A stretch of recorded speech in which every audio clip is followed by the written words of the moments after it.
beaucoup milité pour obtenir la fameuse loi Veil, de la médicalisation de l'avortement.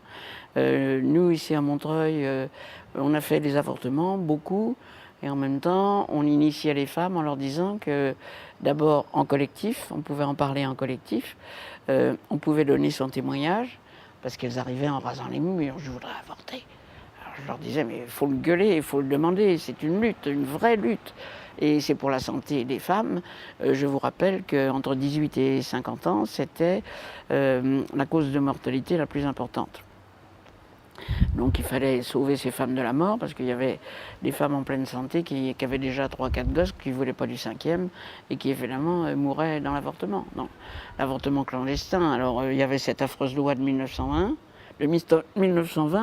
qui envoyait les femmes qui avortaient ou aidaient à avorter, qui les envoyaient en prison. Il y avait des peines de prison et une amende extrême.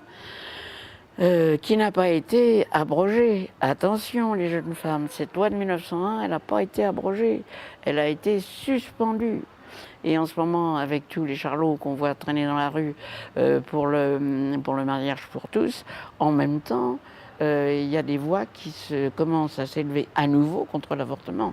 Alors c'était un acte de résistance, c'était libérer les femmes effectivement de cette servitude, c'était leur apprendre la contraception. Parce que la contraception quand même nous a libérés. Alors évidemment, malgré tout le mal que disaient les pouvoirs médicaux, les pouvoirs politiques, la madame du coin, n'importe qui, on trouvait que l'avortement... Alors nous, les féministes, on trouvait que l'avortement c'était une loi absolument saine, parce que ça évitait les décès. Et puis ça évitait la démographie galopante de l'époque. Une femme qui a 2 enfants, 3 enfants maxi, c'est pas mal. Mais pas les 5, 6, 7, plus les avortements qu'avaient les femmes à l'époque. Il fallait absolument stopper cette espèce de démographie galopante, alors qu'il y avait déjà à l'époque pénurie de logement, pénurie de travail qui commençait tout doucement. Donc nous avons fait des avortements à partir de 72, 73. Alors là, les médecins se sont beaucoup mouillés. Il y a des médecins qui avaient une vision féministe du corps des femmes et qui nous ont appris à avorter. Et où ils ont eu beaucoup de courage, c'est que quand on allait se procurer tout le matériel nécessaire à l'avortement, il fallait qu'ils fassent une ordonnance avec leur numéro d'ordre des médecins.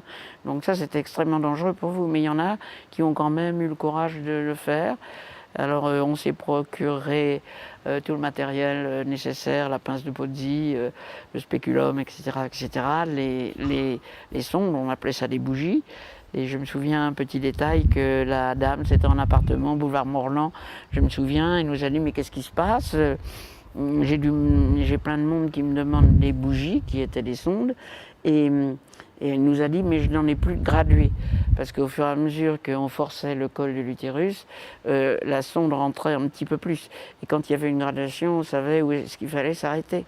Mais elle nous a dit, je n'ai plus que des sondes non graduées, et vous vous débrouillerez avec. Donc on s'est débrouillé, mais là les médecins nous ont appris, et puis après, on s'apprenait les unes les autres. Moi, c'est une jeune femme qui m'a appris à avorter. Le Karman n'est pas très difficile à faire. Encore qu'après, j'ai su qu'il pouvait y avoir des pépins tels que le collapsus, c'est-à-dire que quand on force un utérus qui est bien fermé, parce que dès qu'on est enceinte, le col de l'utérus est très fermé, on pouvait avoir un arrêt cardiaque qu'on appelle un collapsus. Je l'aurais su, je crois que j'aurais pas fait l'avortement. Et c'est pour ça qu'aujourd'hui, ça m'est demandé de temps en temps si on recommence les avortements clandestins, parce que les centres d'IVG ferment les uns derrière les autres, parce qu'il faut un nombre de semaines très exact. Je dis non, je ne le ferai plus. La loi, maintenant, on a la loi, il faut faire vivre les lois. Il faut que les féministes fassent vivre, et les femmes fassent vivre les lois qui nous libèrent.